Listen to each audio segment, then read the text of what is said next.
Dan ini berkembang ketika Habib Abdurrahman datang ke Aceh, itu berkembang. Beliau tidak langsung diterima, memang tidak langsung diterima beliau, karena ada pihak-pihak yang memang menentang pengaruh beliau. Beliau sudah mendapatkan pengaruh di wilayah kerajaan, jadi banyak pihak menentang, dan salah satu yang menentang juga orang luar, Panglima Tibang. Nah, mereka saling merebut pengaruh. Cuma bedanya Panglima Tibang mengadakan hubungan dengan Belanda sejak Perang Aceh mau hampir meletus, mau hampir terjadi Perang Aceh.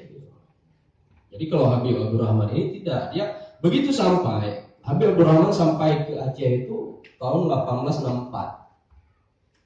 Tahun 1864, kalau dicek masanya siapa sultannya, Sultan Ibrahim Mansur Shah. Hanya saja beliau bisa cepat masuk karena memang beliau besar dalam iklim internasional, sehingga beliau bisa langsung mendapatkan pengaruh itu, apalagi mendapat legitimasi dari Maharaja Johor.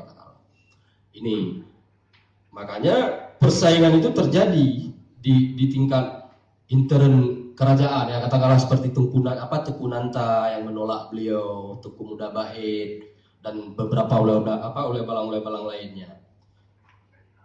Sehingga ini menjadi pertimbangan beliau untuk melihat Aceh lebih jauh.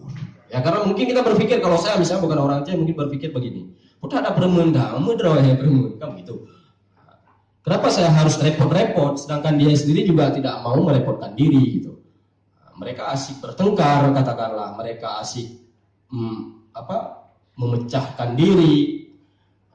Jadi kalau kita mau katakan bahwa dia pemersatu, iya. Kalau kita mau katakan dia sebagai pemecah juga iya. Dan dua perspektif ini tidak bisa kita hilangkan dalam stigma bagi siapapun, apakah bagi tokoh Aceh sendiri atau tokoh bukan tokoh Aceh sendiri, begitu. Hasil karya, Bu ya. Saya belum menemukan sih kalau hasil karya dalam bentuk ya manuskrip, buku misalnya, saya belum kita paparkan tadi. Secara ilmu politik ya itu memenuhi sebagai instrumen Said Yuliza.